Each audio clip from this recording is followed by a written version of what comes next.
Buen día, gracias, ¿cómo estás? Bienvenida, bienvenido al programa. Hoy vamos a tener un tema que a todos nos va a gustar, nos va a servir. Creo que además tú vas a poder aportar muchísimo a lo que hoy vamos a platicar con un experto, porque el tema de los jueves en concreto, buscando salud emocional, buscando salud mental también, pues invitamos a médicos, especialistas, psicólogos, en este caso psiquiatras, neurólogos. Nos vamos a ir acercando los padres de familia a los especialistas en diversos temas, buscando entender conductas, comportamientos de nuestros hijos. Y hoy vamos a abordar algo que tiene que ver, pues obviamente con aprendizaje, con incluso hábitos que se están dando en los hogares, con los niños y niñas, que muchos de estos pues ya se salieron de control. Para los padres de familia hay incluso problemas entre padres e hijos por lo que te voy a platicar. Tecnologías de la información, aparatos que sí sirven para distraernos, para hacer la tarea, para escuchar la radio, para ponerte en contacto con tus familiares, redes sociales, internet, computadoras, celulares, tablets y bueno, todo aquel dispositivo como los que muchos niños utilizan, por ejemplo, para jugar videojuegos que son portátiles, entonces no solo en casa, sino fuera de casa también siguen conectados. Y el día de hoy vamos a platicar de estos niños y niñas que se aíslan socialmente, de la familia, de los amigos, de la mascota, de sus mismos hermanos, a través de estos aparatos. Entiendo que a los ojos de los padres y de los adultos, estos niños están así aislados. Ellos, por su parte, han de estar divertidísimos. Bueno, eso es lo que uno cree, porque pasan horas y horas. Yo te pregunté antes de llegar a este programa por redes sociales, ¿qué ven? ¿A qué juegan tus hijos? ¿Cuáles son los sitios que visitan? ¿Las aplicaciones que utilizan? ¿Cuáles son los hábitos que tienen tus hijos ya hoy, sean chicos, medianos o grandes, con el uso de este tipo de dispositivos? Hoy vamos a platicar más que de la tecnología, de cómo nos relacionamos con ella y nuestros hijos en particular. Está aquí conmigo el jefe del Departamento de Investigación del Instituto Jalisciense de Salud Mental, lo que le conocemos como SALME. Gracias, César González, médico psiquiatra, hoy con nosotros. Gracias, buenos días, gracias por invitarme. Hay un término que hemos estado viendo en la prensa y escuchando, ya como la etiqueta de niños invisibles, y está relacionado a esto, a que están como siendo ignorados o ellos ignorando a los familiares, amigos, por el uso de la tecnología. Pero tú me dirás, aquí hemos hecho referencia a hábitos y adicciones, pero no sé si nos vayamos por ahí. Ok, este término de niños invisibles fue un término que se utilizó un poco para hacer una descripción de cómo estaban los niños aislados, ignorados o ignorando el medio ambiente. Sin embargo, es un término que sale de la sociología y se aplica para los niños de la calle. Entonces, yo creo que es incorrecto utilizar el término niños invisibles.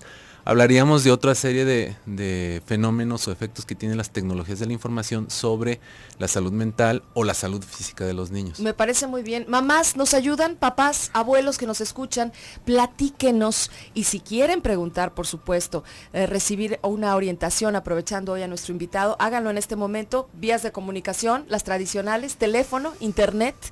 Métete a la sala de chat también. Regresemos después de esta pausa.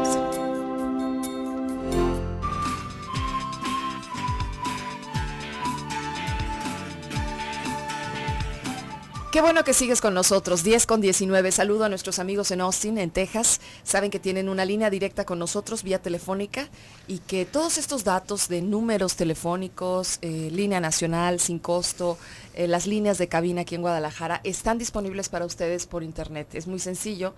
Si tú estás conectada desde tu computadora, en tu casa, desde tu celular, puedes entrar a la página web www.radiomujer.com.mx. Además, para que nos veas y te enteres además de un libro que vamos a regalar. Aquí tengo uno de los ejemplares.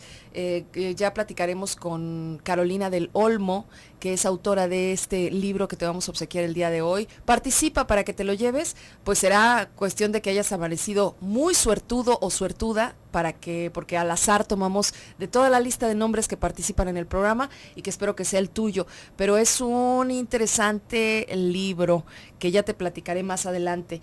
Está aquí con nosotros César González. González, te pido que nos platiques cómo observan ustedes como médicos, psiquiatras, ahí en el Instituto Jalisciense de Salud Mental y en general en la población aquí en México, en Jalisco, el comportamiento de los niños con respecto a estos nuevos hábitos de uso que tienen con la tecnología y los padres. Ok, hablar de tecnologías de la información, hacemos referencia hoy en día a todo lo que se conecte a la red mundial, ¿no? Al Internet. Pero esto viene más atrás, desde la aparición de la televisión. Es una tecnología de la información finalmente. Y esta necesidad imperiosa de estar en contacto con este medio, desde los años 60, 70 se comenzó a observar que había gente que se la pasaba todo el día sentada viendo televisión, que vivía a través de la televisión y que dejaba de interaccionar o de relacionarse con los demás, y que cuando no podía hacerlo, o sea, no podía estar viendo televisión, le generaba una serie de síntomas o de malestar, de contenido ansioso por la necesidad que tenía de hacerlo. Entonces de ahí se comienza de alguna manera a sospechar que las tecnologías de la información, que los seres humanos podemos hacer un abuso o hacernos prácticamente dependientes a las tecnologías de la información. Con el boom de la computadora y del internet a partir de los finales de los 90, principios de este milenio, pues esto se hace cada vez más claro, ¿sí? Hay personas que no establecen relaciones interpersonales, sino es a través de un aparato de comunicación. Y en el caso de los niños, pues el asunto es todavía un poquito más complicado, porque estamos hablando de gente que está en proceso de maduración cerebral. La maduración cerebral se termina entre los 19 y 20 años. Entonces, no sabemos qué le pasa a los cerebros cuando son bombardeados por información equivocada, o por imágenes equivocadas, o por pornografía. Entonces, por eso tenemos que poner mucho cuidado en estas nuevas opciones que tenemos de comunicación humana, para ver qué impacto o qué alteraciones pueden llegar a tener los niños con estas nuevas tecnologías. Sí, bueno, en este recuento que haces es importante voltear a ver cómo crecimos los que ahora somos papás, ¿no? Mamás y papás, que pues recordamos con nostalgia esas horas televisión que tuvimos, ¿no? Y que pues no sé si alguno de ustedes lo tenga contabilizado. Yo sinceramente no recuerdo cuántas horas al día veía televisión, pero recuerdo muchos programas. Claro. Ahora, los niños de hoy, si podemos hablar así, están frente a una variedad inmensa de programas de televisión, y además a esto le sumas estas otras vías, estas otras ventanas que se han abierto y que nosotros no teníamos, ¿no? Si bien ya existían para muchos de ustedes en su infancia o adolescencia los videojuegos, las consolas, ya había esta otra parte, pues bueno, los últimos 25 años han sido de una revolución total, en donde ya incluso se les designa a los nativos digitales, ¿no? Y nos sorprendemos ahora con los chicos, pero pequeños, chiquititos, algunos bebés a los que se les acerca un aparato de este tipo, por ejemplo, un smartphone, un teléfono inteligente, un celular, y que parece que ya saben para qué funcionan y cómo se usa. Nos sentimos incluso en desventaja ahora los adultos, con una brecha enorme entre lo que estos chicos saben, la habilidad que tienen y lo que nosotros podemos enseñarles. Ahí me gustaría que nos orientaras en esta parte. Nosotros hemos insistido en que pues tenemos que ponernos las pilas los papás y avanzar. Si no podemos a la par de los chicos, pues capacitarnos lo más posible para entender esta realidad. ¿Es posible o es una utopía? Es posible en la medida de que la complejidad que nosotros generamos con el desarrollo, apartemos un poco y nos hagamos más intuitivos. Estas tecnologías han pegado mucho en los niños porque son muy intuitivas, ¿sí? Entonces son hasta cierto punto para ellos muy simple manejar o manipular estos aparatos. Precisamente para eso se hacen. Eso de quitar el mouse y utilizar el dedito ha sido una revolución muy interesante, porque lo convierte en algo muy concreto el aparato. Son aparatos muy concretos que a uno se le dificultan precisamente porque uno está acostumbrado a a estímulos mucho más elaborados y a posibles soluciones o respuestas a problemas más elaborados, siendo que pues con darle con el dedito puede uno a tener acceso a la información. El detalle aquí es que los padres en general, me cuento entre ellos, con tantas horas de trabajo que tiene uno, deja uno la educación hacia las tecnologías, o sea, deja uno que las tecnologías eduquen a los niños, como en su momento dejamos a la televisión que educaran o que nos educara, ¿no? Se sentaba, ahora sí que válgame el término, se aplastaba uno en el sillón y que comenzaba a ver, y el papá estaba tranquilo porque sabía dónde estaba y sabía qué estaba haciendo. Ahora, sabe uno dónde están, qué están haciendo, pero no sabe qué contenidos, a qué contenidos tiene acceso. Entonces nos vamos a ir refiriendo justo a eso, a lo que los niños y niñas están consumiendo. Es ¿sí? correcto. O sea, por un lado podemos ver lo que alcanzamos a ver, que es el niño o la niña sentada, parados, hay algunos que caminan con su videojuego, las horas que pasan durante el día, algunos la noche, sin supervisión, sin ningún tipo de límite por parte de los adultos, y con una total libertad también en la elección de los contenidos.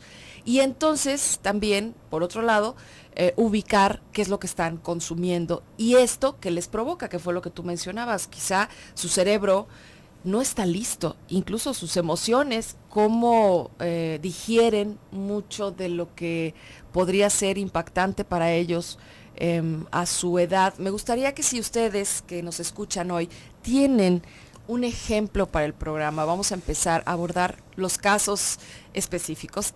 Estoy cierta que quisiéramos o creemos que nuestros hijos tienen cierta información, hay que ser honestos y realistas.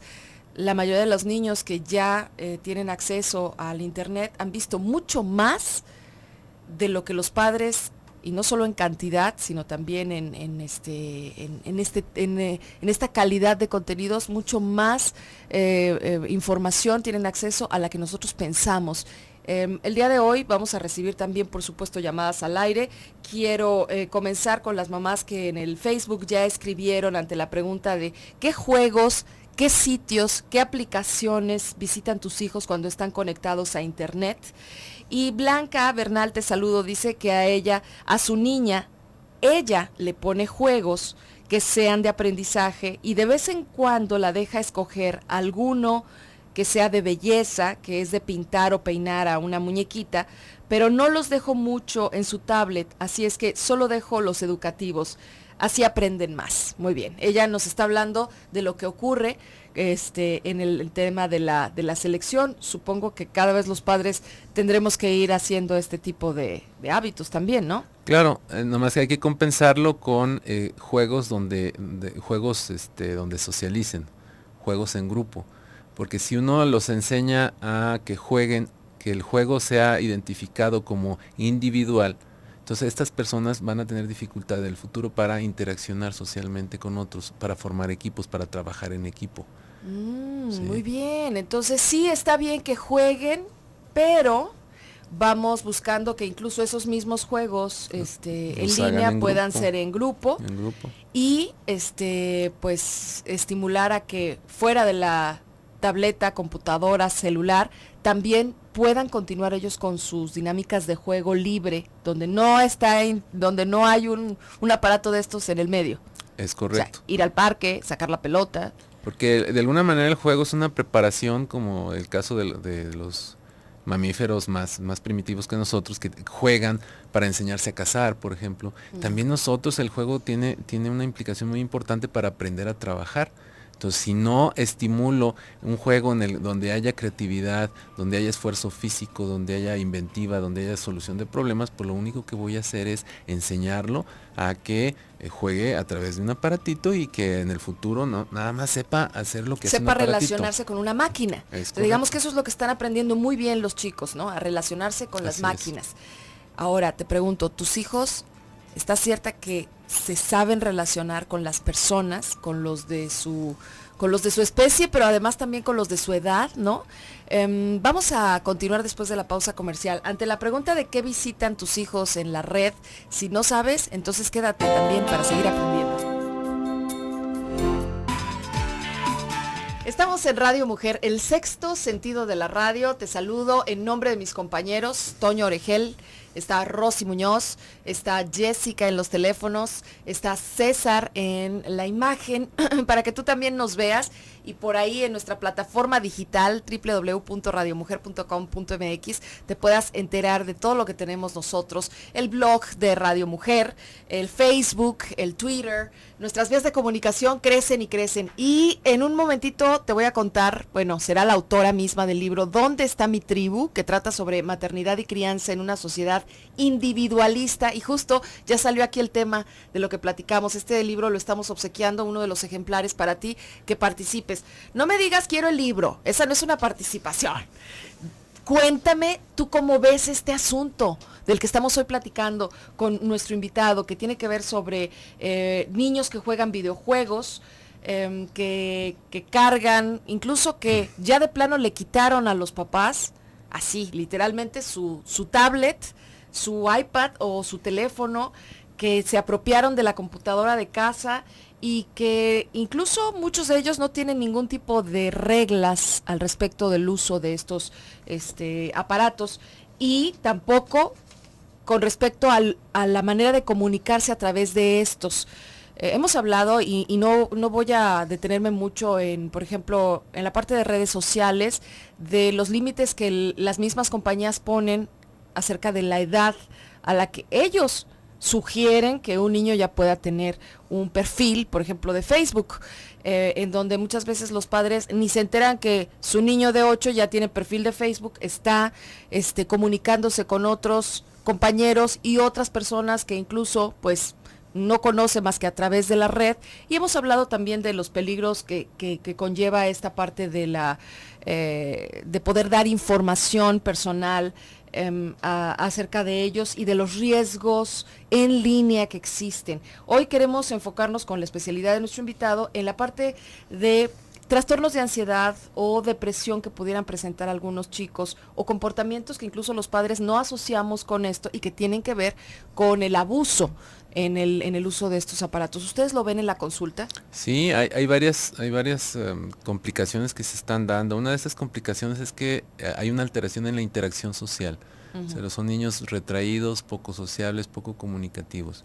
Otro detalle es que, por ejemplo, no respetan horarios de sueño, entonces están presentando muchísimas alteraciones o muchísimos trastornos del dormir, porque están desvelando o se despiertan en la madrugada y se ponen a utilizar la computadora o cualquiera de estos aparatos, o se levantan muy temprano para ello y van fragmentando sus ciclos de sueño. Otro es francamente lo que le llamamos adicción a las tecnologías de la información, y esta se caracteriza específicamente por gente o niños, en este caso que estamos hablando de niños que pasan mucho tiempo utilizando estas tecnologías de la información, sienten la necesidad imperiosa de hacerlo, se sienten emocionados cuando van a iniciar y se sienten frustrados cuando no lo pueden hacer. ¿Sí? Tienen una disminución en su rendimiento familiar, social o escolar. ¿Sí? Y por más que se han intentado dejar de hacerlo, o los padres han intentado dejar de hacerlo, no se puede conseguir. Puede haber con estos síntomas de ansiedad asociados a la abstinencia, ahora le podemos llamar abstinencia al uso de las tecnologías. Si no tienen acceso a las tecnologías, pues comienzan a tener síntomas de ansiedad. Obviamente las tecnologías no producen enfermedades en sí, sino podrían ser los factores que empujaran a la presencia de enfermedades. ¿Sí? La depresión no las producen las tecnologías, pero si una persona con tendencia a deprimirse, que tenga alguna dificultad, ya sea familiar por el uso de las tecnologías, o ya sea en la red social donde él está interaccionando, tenga alguna frustración, pues puede comenzar a desarrollar o presentar síntomas de depresión. Obviamente, insisto, no son las tecnologías las que producen ansiedad o depresión, sino más bien esto de la adicción, que ya es un trastorno plenamente identificado, y con las consecuencias emocionales que pueden llegar a tener esta adicción a las tecnologías de la información. En la parte de los contenidos sí podría haber algo en algunos videojuegos muy violentos tú decías, pues claro, hay una cantidad de pornografía en la red disponible y de muy fácil acceso para los chicos, incluso involuntariamente, ¿no? A veces entiendo que estarán los que van y buscan tal cual estas imágenes, pero están las imágenes que llegan a ellos por haber hecho otro tipo de búsqueda y ya lo tienen ahí cerquita. Este tipo de contenidos sí pueden causar en ellos trastornos. Hay un estudio muy interesante. Voy a hablar de adultos porque la investigación en niños es muy delicada y de muy difícil acceso. Pero voy a hablar de una investigación que salió este año en adultos, de los que tenían acceso a pornografía contra los que la utilizaban poco o no la utilizaban. Se les hizo un estudio de imágenes cerebrales y se observó que las personas que tenían acceso a pornografía por más de 2 horas diarias, se les apagaban ciertas zonas del lóbulo frontal del cerebro. Es decir, la parte que tiene la función ejecutiva, la función de planeación, conciencia moral, todas estas cosas, dejaba de funcionar como cualquier otra persona. Es decir, que de alguna manera la gente que consumía pornografía se hacía un poco, ¿cómo le diré? Muy flexible en cuanto a los estándares éticos. No voy a hablar de moral porque la moral es otro rollo, sino más bien estándares éticos. Porque allí en esta zona del lóbulo frontal se encuentra el área que nos rige de alguna manera, que te dice esto está bien, esto no está bien. Entonces, si esto ocurre en adultos consumidores de pornografía, no me imagino que o puedo hacer la inferencia que en el niño puede ser un poquito peor el asunto, si tienen acceso Sí. a imágenes que no les corresponden por edad. Incluso pues también así, solo suponer, ¿no? Que podría ser hasta más grave porque tú mencionaste hace rato el desarrollo del cerebro y llegaste a las 18, 19 como un término de ese desarrollo. Entendamos entonces como padres que nuestros hijos y sus cerebros están en desarrollo. Así es. ¿Sí? Y que lo que ven, lo que viven, lo que experimentan, lo que escuchan, está formando parte de esos bloques con los que se construye su cerebro, entiendo así. Así es. También otro detalle que se ha observado es la tolerancia que tiene uno a la violencia. Uh-huh. Entre más expuesto a imágenes o a noticias o a situaciones de violencia, se vuelve uno más tolerante y acepta ciertos niveles de violencia. Entonces los niños que tienen acceso a juegos demasiado violentos, hablar de matar, de muertos, de homicidios, de estas cosas para ellos no es malo, pues.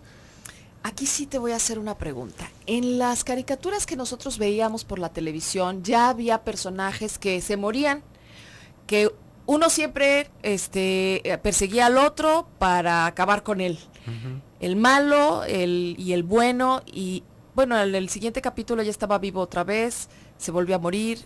Digamos que esta información, y bueno, el viernes, por cierto, aprovecho para decirles que vamos a tener la oportunidad nuevamente de hablar de cómo manejar este tema de la muerte con los niños. Vamos a tener un especialista colaborador de nosotros aquí el viernes, pero aprovecho porque tú acabas de mencionar, pues claro, los videojuegos, de hecho, los más vendidos, los que los niños y jóvenes piden y los adultos que lo juegan prefieren, pues son de pistolitas, armas enormes, bombas, aniquilación, ¿no? Guerra total. Y cada vez más complejos. Claro, algunos ya incluyen estrategia y van llevando a este jugador por ciertos niveles donde también entiendo que deben tener memoria, que están estimulando memoria y resolución de problemas, muchas ¿sí? otras cosas, pero definitivamente lo que vende es la violencia. Y si nos acabas de mencionar que digamos que nos vamos haciendo inmunes, entiendo así. Más tolerantes. Más tolerantes, entiendo tolerantes. Que esto sí pondría pues en riesgo un comportamiento que se va también formando. En cuanto a pedir o demandar el cese de una violencia, pues te vuelves más tolerante y ya se te hace común. La diferencia entre las caricaturas antiguas y los videojuegos de hoy es lo explícito de la violencia. Uno intuía o sabía que Tom iba persiguiendo a Jerry y a lo mejor le iba a dar con una cacerola en la cabeza. Pero ahora no, ahora los vas quitando o desmembrando, les das de balazos, sangre, etcétera. Eso es lo que, esos contenidos son los que hacen que se genere cierta tolerancia o se genere tolerancia a la violencia. ¿Puede causar en los niños pesadillas, terrores nocturnos? La información de las pesadillas se alimenta de los temores que uno tiene, o de las imágenes que tiene uno durante el día. Bien. Entonces sí puede originar terrores nocturnos o pesadillas. Después de la pausa comercial vamos con sus preguntas, sus llamadas, su participación en redes sociales y en nuestra página de radiomujer.com.mx. Volvemos, quédate con nosotros. De regalo también tenemos un libro para ti.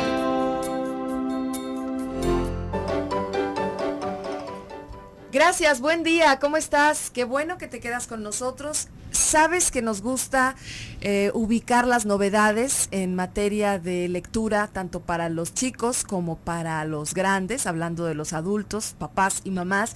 Y hay un libro que te recomendamos leer, conocer, y que si ya lo ubicas en la librería, te lo lleves. Ahorita vas a tener más información porque tenemos justo a la autora del libro, Carolina del Olmo, desde su experiencia como filósofa y como madre, nos va a platicar un poquito de ¿Dónde está mi tribu?, que es el título, Maternidad y crianza en una sociedad individualista. Gracias por tomarnos la llamada, Carolina. Sé que estás ahorita en Madrid, en España. Efectivamente. Bien, muchas gracias, bienvenida. Nada, gracias a vosotros por ponerse en contacto conmigo. Buenas tardes para mí, buenos días, ¿no?, para vosotros. Sí, así es, estamos aquí en el Club de Mamás y todos los días hablamos de crianza y por supuesto que nos han llegado estos temas en algún momento en la discusión, en la reflexión de cómo estamos educando, criando a nuestros hijos con este apego o con este desapego. Cuéntanos qué vamos a encontrar en las páginas de tu libro, ¿Dónde está mi tribu? Bueno, pues el libro, digamos que tiene una forma un poco extraña de ensayo, digamos un poco de sociología, aunque una sociología un poco amateur, o sea, no académica, ¿no? Una mezcla de sociología y periodismo, podemos decir, pero que también tiene una parte como de casi de diario de maternidad, ¿no?, que va repasando un poco a partir de mi experiencia y de entrevistas y conversaciones con otras madres y padres recientes y algunas madres y padres de hace años. O sea, a raíz, digamos, de las experiencias personales mías y de otras personas, va rastreando de una manera, digamos, bastante amena, creo, algunos temas fundamentales de la crianza en la sociedad contemporánea, como pueden ser desde la existencia de corrientes de crianza tan enfrentadas, ¿no?, como la crianza con apego y ese otro modelo que aboga por que el niño duerma solo, que coma cada 3 horas, que tal, ¿no?, por disciplinar a los niños, hasta qué papel juegan los expertos, hasta cómo hemos llegado hasta aquí, ¿no?, cómo se han ido disolviendo las estructuras un poco comunitarias en las que antes se desarrollaba la crianza, ¿no?, las familias extensas, los barrios bien cohesionados, la vida rural. Entonces, bueno, es esta especie de análisis, ¿no?, de cómo hemos llegado a esta situación en la que casi todas las madres y padres recientes hablan de ansiedad, incertidumbre, soledad, y ese tremendo desgarro, ¿no?, entre qué hacer, lo que te recomiendan unos, lo que te recomiendan otros, y nada te parece encajarte, ¿no?, con tus circunstancias vitales. Uh-huh. Fíjate que en el libro haces alusión a este proverbio africano de para educar a un niño hace falta una tribu entera. Aquí lo hemos escuchado con una de nuestras colaboradoras cuando estamos con el tema de lactancia y cuando hemos abordado esta reflexión de mamá que se siente sola con un bebé, ¿no? Y niños grandes que en realidad se están encaminando hacia actividades individuales, ¿no? Justo el tema de hoy que estamos tratando con el especialista que hoy nos acompaña, que tiene que ver con el uso y abuso de la tecnología y de los hábitos que se están haciendo en los chicos. Y tu pregunta de ¿dónde está nuestra tribu? Para los niños que están creciendo con esta pregunta, ¿no? ¿Quiénes están cuidándome, dirigiendo, también ubicando el camino, ¿no? Sí, la verdad es que tenemos un modelo de sociedad que implica un modelo de familia o un modelo de atención a la crianza o a la infancia bastante poco apropiado, ¿no? Yo creo, para lo que son realmente las necesidades de las personas, tanto de los niños como de quienes cuidamos de ellos. Los niños efectivamente están muy solos, digamos, ¿no? Y entonces, por lo tanto, es muy habitual que acaben orientándose hacia juegos de ordenador, películas que se pueden ver en solitario, con entretenimiento, digamos, fácil y aburrido en el fondo, ¿no? De alguna manera.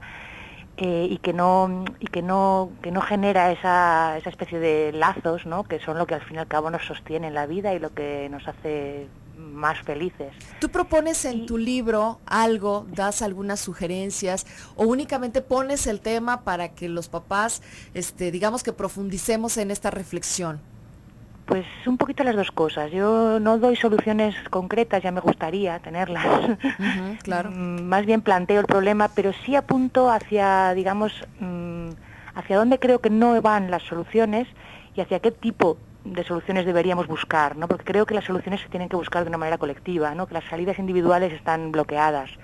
Entonces, en este sentido, no hay salida fácil, porque no es algo que tú puedas construirte, ¿no? Una tribu, ¿no? Un entorno agradable en el que criar. Hombre, hay experiencias, ¿no? De gente que se va a vivir al campo, con gente afín, etcétera, pero son experiencias muy mínimas por fuerza.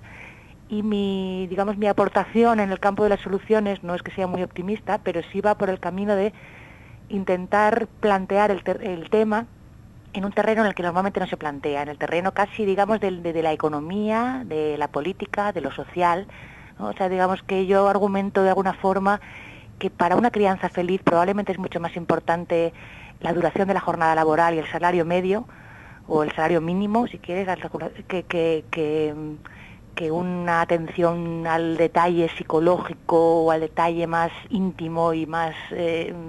así, ¿no? Como más privado de la crianza madre-hijo, de la relación, ¿no?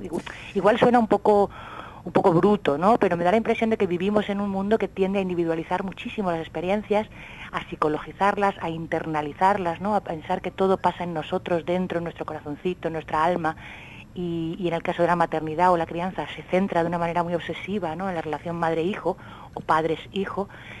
Y me parece que es muy importante sacar de ahí el debate, ¿no? De esa especie de privacidad que es un poco cápsula y un poco claustrofóbica, y hablar de todo lo que lo rodea, que muchas veces es mucho más importante de lo que tendemos a pensar, ¿no? Carolina, pues me gustará más adelante tener nuevamente un enlace contigo para seguir platicando como madre, como filósofa, como autora de este libro. Y bueno, por lo pronto, mamás y papás que nos escuchan ya encuentran en las librerías bajo el sello Paidós, que bueno, pues es una garantía también, este libro que se titula ¿Dónde está mi tribu? Muchas felicidades, Carolina, y muchas gracias por este enlace.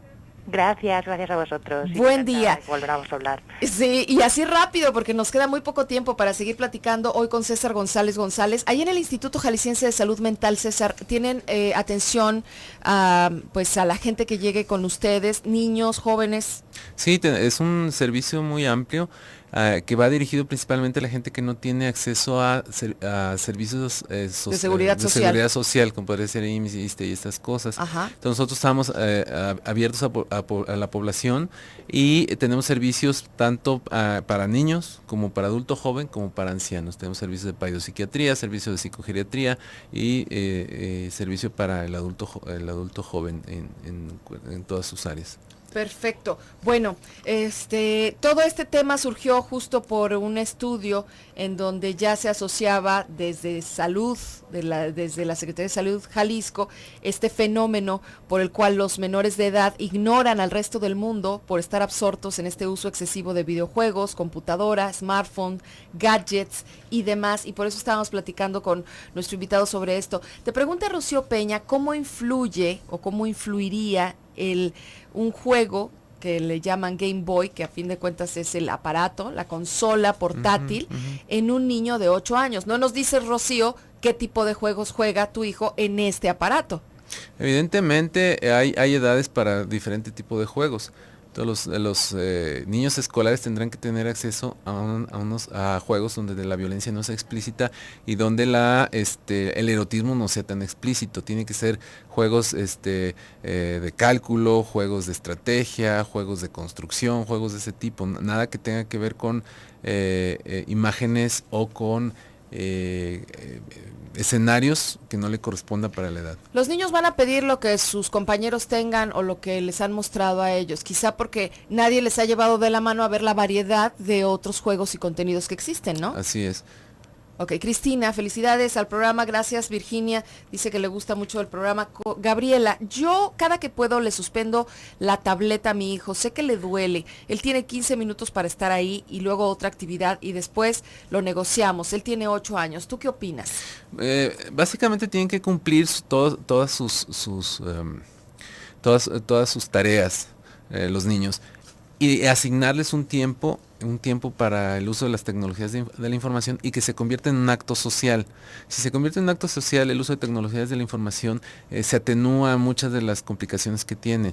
Por ejemplo, si uno se sienta con ellos a interactuar con la tableta, con la computadora, con el gadget que sea, sí. Entonces esto lo va a asociar el niño como que para yo obtener acceso a esto necesito estar acompañado. Y eso es bueno. Perfecto. ¿Sí? Pues ahí están las recomendaciones. ¿Algo que quieras agregar, César, para finalizar? Pues básicamente, concluir de que las tecnologías de la información no son malas, sino el uso que se dé de ellas. Y si hacemos un uso racional, inteligente y social de las tecnologías, yo creo que vamos a ser mejores personas. Te agradezco mucho tu visita y te pido que tomes una de estas llamadas para poder dar el nombre de la mamá que se va a llevar el libro que obsequiamos, uno de los ejemplares del título ¿Dónde está mi tribu? Rocío Peña, espero que te sirva el libro. Muchas gracias a todos por su atención y mañana nos encontramos en punto de las 10 de la mañana con un tema muy interesante también aquí, cómo manejar la muerte con los niños.